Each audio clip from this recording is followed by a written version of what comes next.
नमस्कार। आज हम बीएड कोर्स में देखेंगे जो कि हमारा यूनिट था ज्ञान मीमांसा।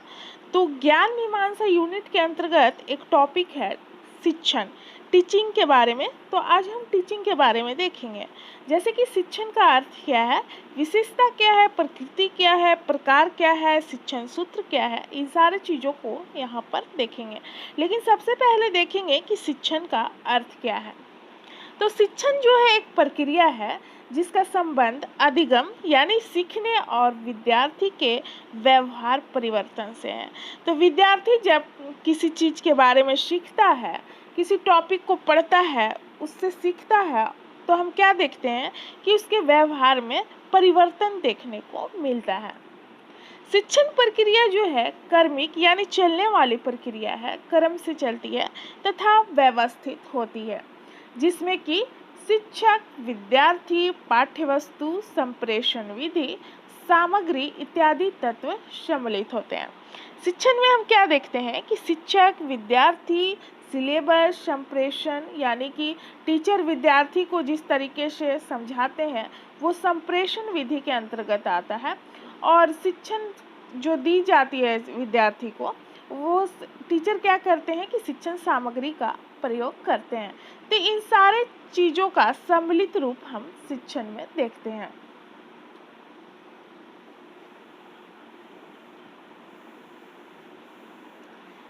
शिक्षण में विद्यार्थी और शिक्षक के मध्य अंतःक्रिया होती है, जिसके परिणाम स्वरूप विद्यार्थी के व्यवहार में वांछित परिवर्तन लाया जाता है। जब टीचर विद्यार्थी को सिखाते हैं, यानी कि यहाँ पर कहा गया है कि शिक्षण में विद्यार्थी और शिक्षक के मध्य अंतःक्रिया देखने को मिलता है। अब कुछ परिभाषाएं हैं, जैसे कि B.O. स्मिथ का कहना है कि शिक्षण क्रियाओं का वह समूह है जो अधिगम यानी सीखने को उत्पन्न करने के लिए प्रेरित होता है, यानी कि एक व्यक्ति या विद्यार्थी को शिक्षण जो है इनको सीखने के लिए प्रेरित करती है। रायबर्न का कहना है कि शिक्षण जो है छात्रों को उनकी शक्ति के विकास में सहायक होता है।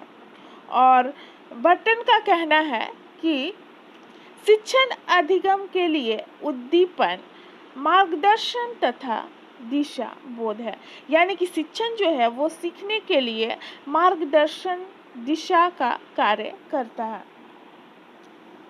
ये टीचिंग का फुल फॉर्म है, देख लीजिएगा।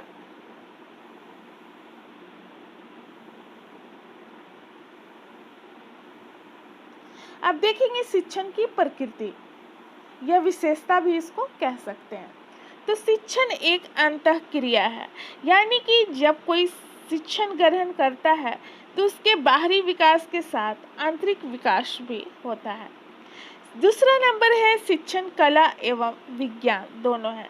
शिक्षण के माध्यम से हम सीखते हैं और उसको व्यवहार में लाकर भी देखते हैं, प्रयोग करके भी देखते हैं। इससे विकास यानी कि शिक्षण एक विकासात्मक प्रक्रिया है, यानी कि जो शिक्षण ग्रहण करता है उनमें काफ़ी विकास की प्रक्रिया देखने को मिलता है। शिक्षण एक सामाजिक तथा व्यावसायिक प्रक्रिया है। शिक्षण के माध्यम से व्यक्ति समाज में अच्छे संबंध स्थापित करता है, क्योंकि उनका व्यक्तित्व का काफ़ी विकास शिक्षण के माध्यम से ही होता है। तथा व्यावसायिक प्रक्रिया है, शिक्षण के माध्यम से ही व्यक्ति अपने व्यवसाय का चयन भी आसानी से कर लेता है। शिक्षण के दो प्रमुख तत्व होते हैं, एक सीखने वाला यानी विद्यार्थी और एक सिखाने वाला यानी शिक्षक। शिक्षण में भाषा जो है वो संप्रेषण का कार्य करती है। भाषा के माध्यम से ही विद्यार्थी जो है वो काफ़ी सरलतापूर्वक विषय को समझ लेता है। शिक्षण एक कौशल युक्त प्रक्रिया है और तार्किक क्रिया भी है, और इसके दो प्रमुख पक्ष होते हैं, पाठ्यवस्तु और संप्रेषण। शिक्षण एक औपचारिक एवं अनौपचारिक दोनों प्रक्रिया यहाँ पर शिक्षण को माना गया है। शिक्षण जो है प्रशिक्षण से अनुदेशन तक सतत चलने वाली प्रक्रिया है। शिक्षण एक ऐसी प्रक्रिया है जिसका अवलोकन एवं विश्लेषण किया जा सकता है, और इसे त्रिध्रुवीय प्रक्रिया भी माना गया है, ये सीखने को प्रोत्साहित करने की प्रक्रिया है, सीखने के लिए प्रोत्साहित करती है। और यहाँ पर प्रकृति में लास्ट नंबर जो है वो है शिक्षण स्मृति, बोध व चिंतन स्तर से संबंधित होता है। यानी कि विद्यार्थी शिक्षण ग्रहण करते हैं तो पहले किसी विषय को जब सीखते हैं तो पहले स्मृति में लाते हैं, फिर उसको समझते हैं, फिर उस पर चिंतन करते हैं। उसके बाद हम विशेषता में देखेंगे, एक अच्छी शिक्षण सुनियोजित तरीके से चलने वाली प्रक्रिया होती है। दूसरा नंबर है शिक्षण से क्या होता है कि आत्मविश्वास में वृद्धि देखने को मिलता है। शिक्षण से वांछनीय ज्ञान की प्राप्ति होती है। शिक्षण के माध्यम से ही व्यक्ति ज्ञान की प्राप्ति करता है। एक अच्छी शिक्षण पूर्व ज्ञान पर आधारित होती है, यानी कि जो पहले से सीखा हुआ होता है विद्यार्थी, उसी ज्ञान पर आधारित शिक्षण होता है। यानी कि जो पहले पूर्व ज्ञान पर आधारित शिक्षण होता है, उस टॉपिक को, उस विषय को विद्यार्थी जो है काफ़ी सरलता तरीके से सीख लेता है। शिक्षण जो है बच्चों की छिपी हुई प्रतिभा को विकसित करने में सहायक होता है। शिक्षण के माध्यम से ही एक बालक का प्रतिभा का विकास होता है। बालक के अंदर जितनी भी छिपी हुई प्रतिभा होती है, शिक्षण ही उसको बाहर निकालने में सहायक होता है। अगला नंबर है, एक अच्छा शिक्षण छात्रों के अनुभव को मान्यता देता है। अच्छा शिक्षण छात्र एवं अध्यापक के बीच मधुर संबंध को दर्शाता है। और यहाँ पर लास्ट नंबर जो है, अच्छा शिक्षण वर्तमान और भावी तैयारी का महत्वपूर्ण साधन होता है। शिक्षण के माध्यम से ही वर्तमान में बालक सीख रहा होता है और भावी तैयारी मतलब यहाँ पर जो कि यहाँ पर बालक के आगे के जीवन में काफ़ी सहायक होता है। वो आगे जाकर अपने फ्यूचर में अच्छे तरीके से अपना जीवन यापन करता है। अब शिक्षण के प्रकार देखेंगे। शिक्षण जो है एक सामाजिक एवं व्यावसायिक प्रक्रिया है। देश की सामाजिक, दार्शनिक, राजनैतिक, आर्थिक, मनोवैज्ञानिक एवं वैज्ञानिक सभी विचारधाराओं का पाठ्यक्रम पर गहरा प्रभाव पड़ता है। तो इस प्रकार हम देखेंगे यहाँ पर शिक्षण के प्रकार, जिसमें कि पहला नंबर है औपचारिक एवं अनौपचारिक। तो समाज में व्यापक व्यवस्था की दृष्टि से शिक्षण इन्हीं को आधार मानकर निश्चित एवं अनिश्चित कार्यक्रम के लिए व्यवस्थित किए जाते हैं। दूसरा प्रकार है स्मृति स्तर, बोध स्तर व चिंतन स्तर का शिक्षण।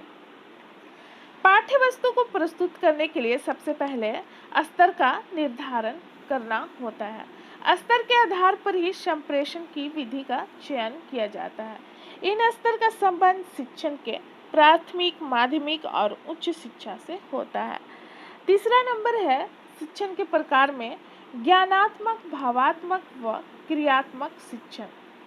शिक्षण में सबसे पहले ज्ञान में वृद्धि की जाती है, उसके बाद भाव को व्यक्त किया जाता है और उसके बाद क्रिया किया जाता है। यहाँ पर चौथा नंबर है प्रस्तुतिकरण, प्रदर्शन तथा कार्य के रूप में शिक्षण। तो शिक्षण में शिक्षक जो है किसी भी विषय को छात्र के सामने प्रस्तुत करते हैं और उसके बाद प्रदर्शन यानी दिखाकर प्रदर्शन विधि के द्वारा शिक्षण देते हैं, उसके बाद कार्य के रूप में सिखाते हैं।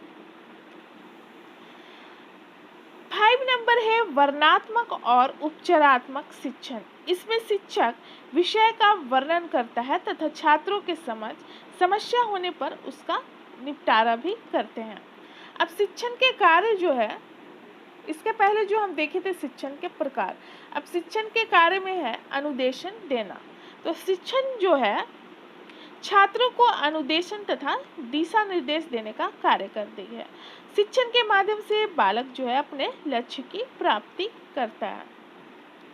एक अनुदेशन के रूप में यहाँ पर शिक्षण कार्य करती है, जिससे क्या होता है कि बालक अपने लक्ष्य को प्राप्त करता है। दूसरा नंबर है ज्ञान का संरचना एवं प्रसार करना। शिक्षण के द्वारा ही ज्ञान का प्रचार प्रसार किया जाता है। शिक्षण के माध्यम से एक व्यक्ति अपने ज्ञान व विचार को दूसरे व्यक्ति तक पहुंचाता है। तो यहाँ पर उदाहरण में टीचर और स्टूडेंट को यहाँ पर देख सकते हैं, शिक्षक और विद्यार्थी को, यानी कि शिक्षक जो है अपने ज्ञान को विद्यार्थी तक पहुंचाते हैं। तीसरा नंबर है समस्याओं का निदान करना। शिक्षण ही बालक की समस्या का निपटारा करता है। शिक्षक छात्रों को किसी भी समस्या का निदान करने में शिक्षक जो है काफ़ी सहायक होते हैं, अपने स्टूडेंट की काफ़ी सहायता करते हैं। अगला नंबर है बालक का सर्वांगीण विकास करना। तो शिक्षण जो है वो बालक के संपूर्ण विकास में सहायक होता है, जैसे कि हम देख सकते हैं सामाजिक, शारीरिक, मानसिक, भावात्मक आदि। 5 नंबर है शिक्षण से पुनर्बलन प्रोत्साहित करना, मतलब पुनर्बलन को प्रोत्साहित करता है। शिक्षण व्यक्ति या बालक को हमेशा आगे बढ़ने के लिए प्रोत्साहित करती है तथा सभ्य व्यक्ति या नागरिक बनाने में सहायक होती है। ये था शिक्षण का कार्य। अब उसके बाद हम देखेंगे शिक्षण सूत्र, जिसमें पहला नंबर है ज्ञात से अज्ञात की ओर। तो बालक के पूर्व ज्ञान को उसके नवीन ज्ञान का आधार बनाया जाता है, यानी कि बालक जो है पहले से जानता है जो उस विषय के बारे में, उसके बाद यानी कि जो टॉपिक को पढ़ा रहे हैं टीचर, तो सबसे पहले क्या बताते हैं कि जो बालक पहले से जानता है, फिर उसके बाद जो चीज़ नहीं जानता है उस ओर ले जाते हैं, यानी नवीन ज्ञान का आधार बनाया जाता है। नवीन ज्ञान उसके बाद देते हैं। सबसे पहले जो बालक को पता है वो चीज़ बताते हैं और उसके बाद जो जानकारी नहीं है अज्ञात की ओर, यानी उस चीज़ को, उस टॉपिक को समझाते हैं। सरल से कठिन की ओर, तो बालक को सबसे पहले सरल पाठ पढ़ाया जाता है, फिर उसके बाद कठिन पाठों को पढ़ाया जाता है। तो वही चीज़ हुआ ज्ञात से अज्ञात की ओर, और यहाँ पर हो गया सरल से कठिन की ओर। प्रत्यक्ष से अप्रत्यक्ष की ओर, तो बालक को सबसे पहले वस्तु का ज्ञान कराना चाहिए जो उनके सामने सबसे पहले क्या है कि सामने प्रत्यक्ष रूप से उपस्थित हो। उसके बाद अप्रत्यक्ष जो चीज़ बालक के सामने उपस्थित नहीं है, अप्रत्यक्ष वस्तु उसको बोला जाता है, का फिर ज्ञान देना चाहिए। अगला नंबर है स्थूल से सूक्ष्म की ओर। तो सबसे पहले बालक को सामान्य जानकारी पदार्थों एवं तथ्यों के संबंध में देना चाहिए और उसके बाद सूक्ष्म ज्ञान देना चाहिए, यानी कि जनरल नॉलेज पहले दे देना चाहिए और फिर उसके बाद गहराई से उस टॉपिक के बारे में ज्ञान बालक को देना चाहिए। 5 नंबर है विशिष्ट से समान की ओर। तो इस सूत्र के अनुसार बालक के सामने कोई भी विस्तृत उदाहरण प्रस्तुत कर समान सिद्धांत की ओर आगे बढ़ाया जाना चाहिए। 6 नंबर है पूर्ण से अंश की ओर। तो मनोवैज्ञानिक तथ्यों के अनुसार मानव मस्तिष्क किसी भी वस्तु को पूर्ण रूप से देखता है, उसके बाद उसको अलग अलग भागों के विषय में सोचता है। इसलिए बालक को सबसे पहले पूर्ण वस्तु का ज्ञान देना चाहिए और उसके बाद उस वस्तु के विभिन्न खंड के विषय में जानकारी देना चाहिए। सबसे पहले पूर्ण जानकारी देना चाहिए किसी भी विषय के बारे में और फिर उसको बाद में खंड खंड करके बालक को जानकारी देना चाहिए। अगला नंबर है अनिश्चित से निश्चित की ओर। तो सबसे पहले बालक का ज्ञान अनिश्चित व अस्पष्ट होता है। तो शिक्षक को चाहिए कि उसके ज्ञान को निश्चित और स्पष्ट ज्ञान का स्वरूप प्रदान करे। फिर है अनुमान से तर्क की ओर। तो बालक को प्रत्येक तथ्य का ज्ञान सबसे पहले अनुमान के द्वारा प्राप्त करना चाहिए और उसके बाद उस ज्ञान को तर्कपूर्ण बनाना चाहिए। और 9 नंबर है विश्लेषण से संश्लेषण की ओर। तो विश्लेषण का अर्थ होता है कि दिए जाने वाले ज्ञान को छोटे छोटे अंश में बांटना। फिर उसके बाद संश्लेषण का अर्थ होता है जोड़ना, सभी को जोड़ना। तो शिक्षक को बालक के लिए किसी विषय वस्तु के विभिन्न भागों के ज्ञान प्रदान कर और उसके बाद सामंजस्य स्थापित कर सभी विषय का ज्ञान देना चाहिए। तो ये था हमारा शिक्षण से संबंधित टॉपिक, जो कि विशेषता, प्रकृति, सूत्र, प्रकार, कार्य देखें। और अगला वीडियो जो हमारा रहेगा वो रहेगा प्रशिक्षण, ट्रेनिंग के बारे में। तो यहाँ पर हमारा समाप्त होता है वीडियो। मिलते हैं अगले वीडियो में। धन्यवाद।